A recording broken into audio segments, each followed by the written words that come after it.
오늘 누가복음 19장 말씀 함께 나누도록 하겠습니다. 누가복음은 인간으로 오신 예수 그리스도 인자의 복음으로 불려집니다. 맏아들로 오셔서 이 초태생의 제물로 드려짐으로 그 이후에 나는 모든 자들이 하나님의 자녀가 되는 은혜를 얻게 하셨습니다. 예수님이 이 땅에 오셔서 죄인과 율법의 매인자들을 불러내시어 완전히 새로운 길, 하나님의 나라를 우리에게 제시해 주십니다. 12명의 제자들과 함께 교회 공동체를 세워나가시는데, 이 교회 공동체는 예수는 그리스도임을 고백하는 자들의 무리입니다. 이 교회 공동체는 십자가의 공동체, 선교 공동체, 가족 공동체, 사랑 공동체, 말씀 공동체의 정체성을 가지고 있습니다.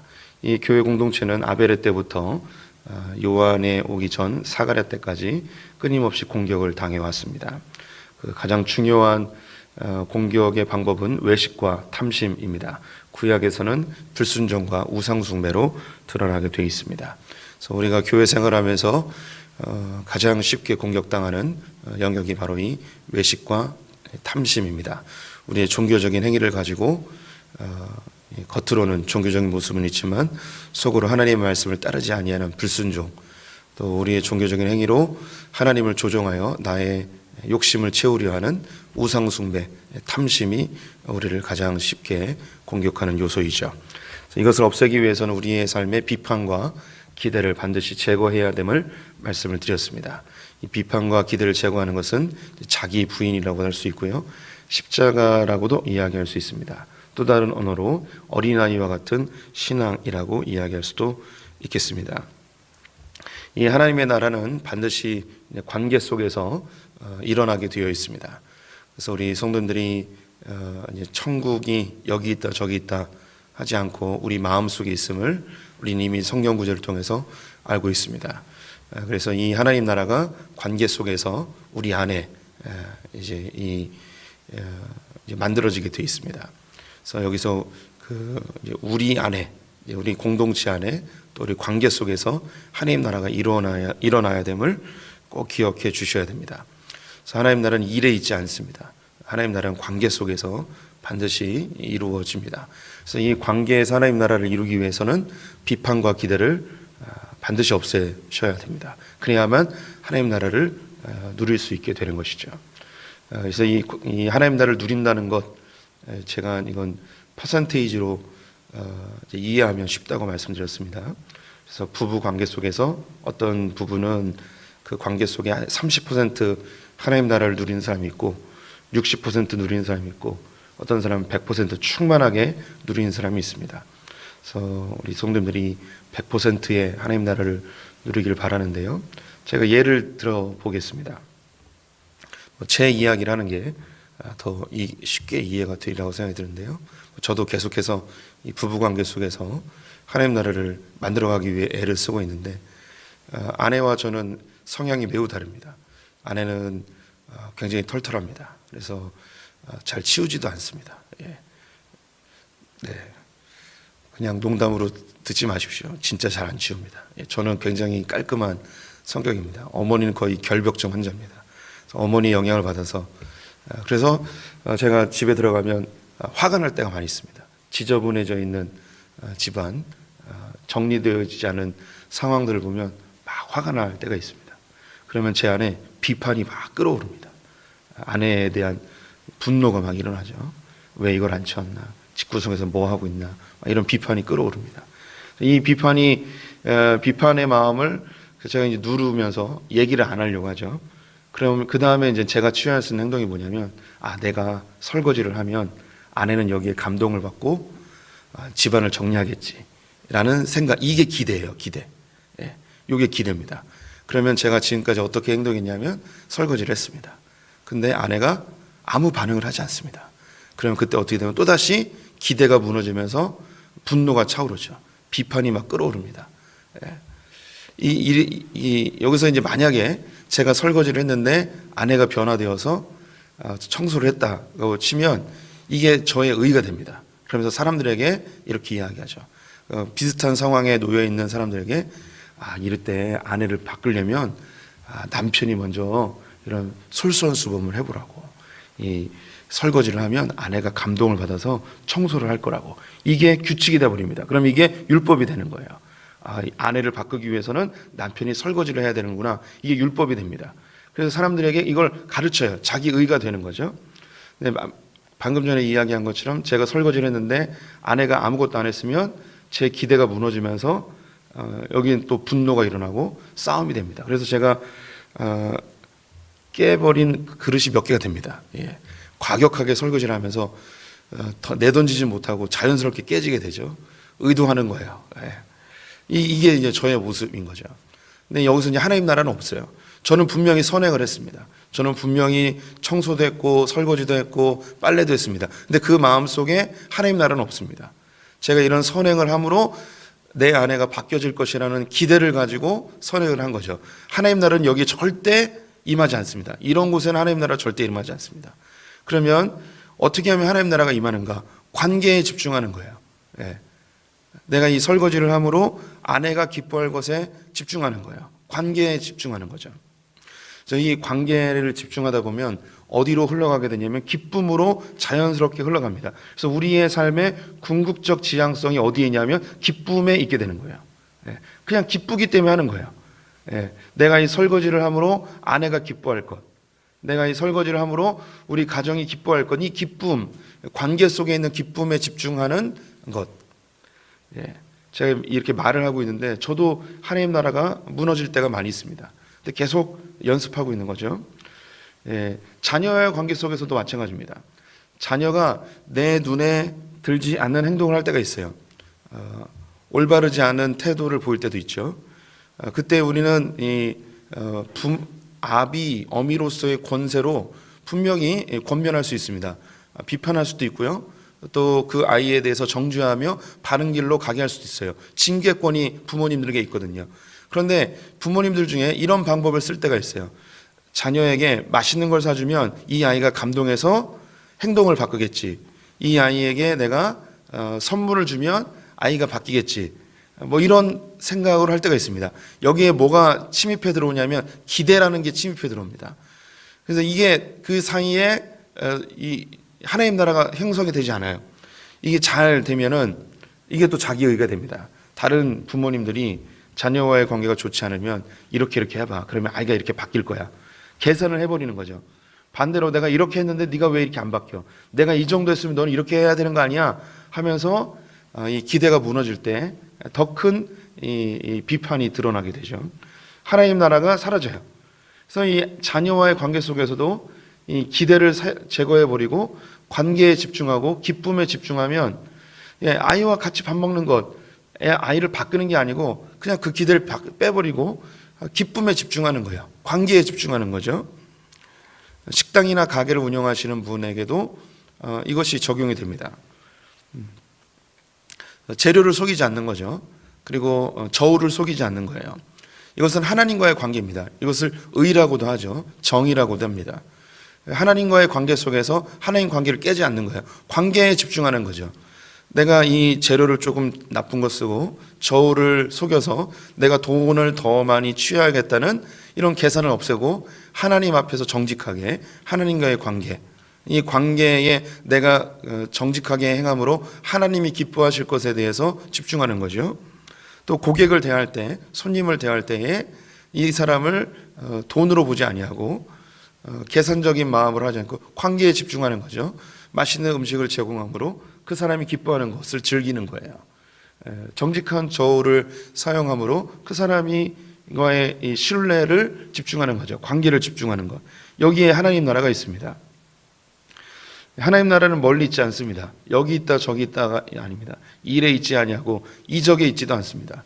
우리 안에 있습니다. 이 관계 속에서 기쁨을 서로 관계 속에서 기쁨을 누리는 그 안에 하나님 나라가 있습니다.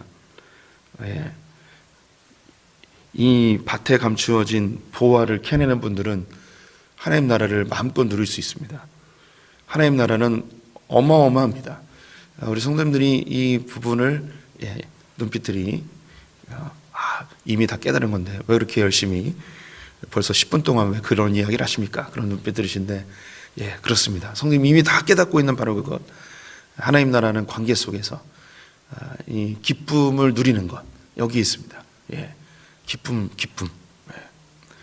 저는 이제 목사죠.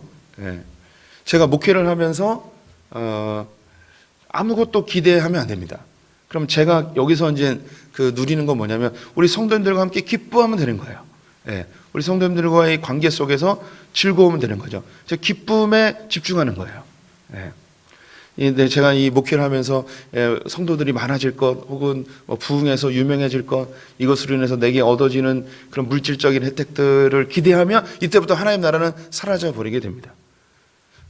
그래서 우리 성도님들과 함께 누리는 관계 속에서의 기쁨. 그래서 이 기쁨이 충만해지면 성도들이 늘어나도 줄어들어도 그건 의미가 없는 거예요.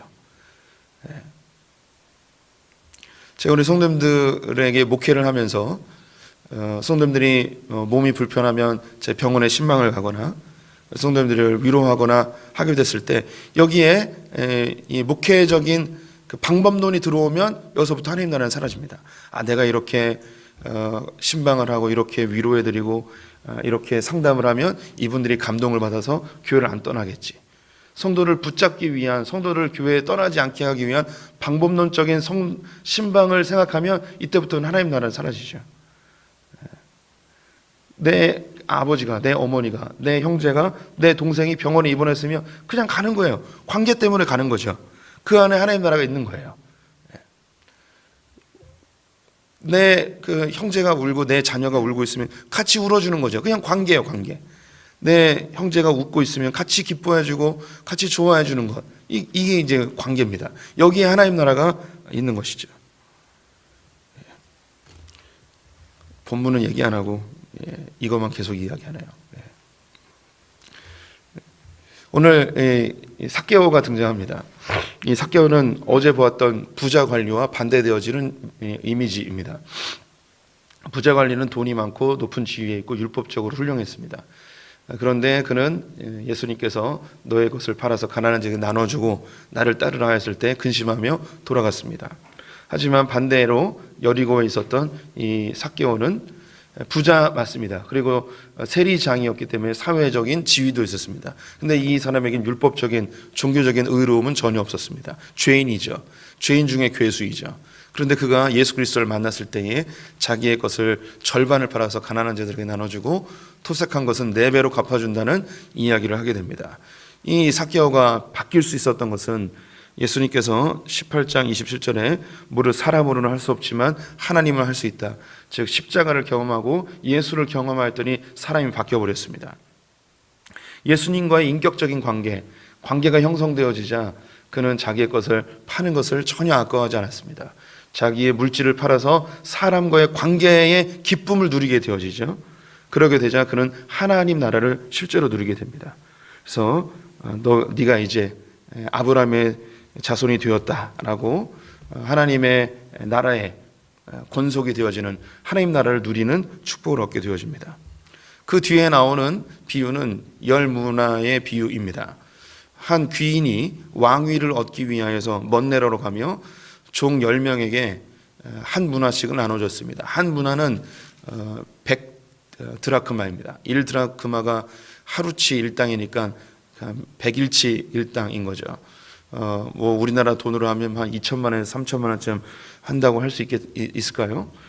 그래서 10명의 종들에게 한 문화씩 나눠줬습니다. 그런데 그 종들 중에 이 주인이 왕이 되는 것을 원치 않는 몇몇 사람이 있었습니다. 그래서 사자를 보내서 그 왕에게 황제죠. 황제에게 사람을 보내 이 사람을 우리의 왕으로 세우는 것을 원치 않습니다라고 사자를 보냈어요. 그런데 왕위를 받고 돌아왔습니다. 돌아왔는데 어떤 사람은 10 문화를 남겼고 어떤 사람은 5 문화를 남겼습니다. 한 문화를 남긴 사람은 수건에 싸가지고 있었죠. 이 사람은 이것으로 장사하지 않았습니다. 주인의 재물을 많이 늘리지 않은 것이죠. 왜 감춰뒀을까요? 그것은 그 주인이 왕이 되는 거 원치 않았어요. 왕과의 관계가 좋지 않다 보니 충성하지 않았던 것이죠. 그래서 우리 이 작은 일에 충성하는 자에게 큰 것도 맡기겠다 하시면서 10고울과 5고울을 줍니다. 이 누가복음은 하나님 나라를 이 고울로 이야기하므로 영역에 대한 부분임을 강조하고 있습니다. 아주 좋은 이야기인 것 같습니다. 하나님 나라는 우리의 삶의 관계 속에 있는 영역이에요. 부부와의 관계, 자녀와의 관계, 공동체의 관계. 그래서 이것을 하나님이 이 영역들을 주시는 거예요. 또 우리 마음 속에도 있습니다. 자녀와의 영역, 부부와의 영역, 친구와의 영역, 부모님과의 영역. 이 영역들을 하나님께서 하나님 나라로 이루어 주는 거예요. 여기서 관계가 안 좋으면 이 영역을 얻지 못하는 거예요. 관계가 어려우면, 관계가 안 좋아지면 이 하나님이 주시는 이 영역을 누리지 못하게 되는 것이죠. 그래서 오히려 그것을 빼앗깁니다. 빼앗겨 버려요. 우리 성도님들이 하나님 나라를 마음껏 누리셨으면 좋겠습니다. 그래서 그 소품교회 성도님들은 우리 교회에서 하나님 나라를 일과 혹은 이적으로 하나님 나라를 누리는 것이 아님을 꼭 기억해 주셨으면 좋겠어요. 그래서 어떤 것도 기대하지 않고 어떤 것도 비판하지 않고 그 관계 속에서 기쁨을 마음껏 누렸으면 좋겠습니다. 제가 그 미국에 있는 목회자 중에 좋아하는 분들이 몇 분 있는데 그 중에 한 분이 존 파이퍼라는 분입니다. 그분이 기독교 희락주의라는 걸 이제 주장했어요. 희락은 그 기쁨이죠. 그래서 우리 신앙생활의 가장 궁극적 방향성은 기쁨이다. 하나님 안에서의 기쁨, 우리의 이웃과의 관계 속에서 기쁨. 저는 이 말에 100% 동의합니다. 그래서 우리 성도님들이 하나님 안에서의 이 하나님 나라를 누리기 위해선 관계 속에 있는 기쁨에 집중해야 됩니다. 근데 이 기쁨에는 단순히 즐거움만을 포함하고 있지 않습니다. 우리가 함께 울어줄 때 눈물이 거두어지고 누리는 기쁨이 있습니다. 함께 고통의 세월을 지내면서 고통이 지났을 때 얻어지는 기쁨이 있습니다. 애통하면서 같이 애통해하면서 누리는 그 애통함이 끝났을 때 누리는 기쁨이 있습니다. 그래서 이 기쁨 안에는 함께 울어주는 것, 함께 걸어주는 것, 함께 애통해주는 것, 이러한 이 것들이 다 포함되어 있는 기독교의 기쁨이 이 안에 담겨 있습니다. 우리 성도님들 하나님 나라를 관계 속에서 충만히 누리시기를 축원드립니다. 기도하겠습니다.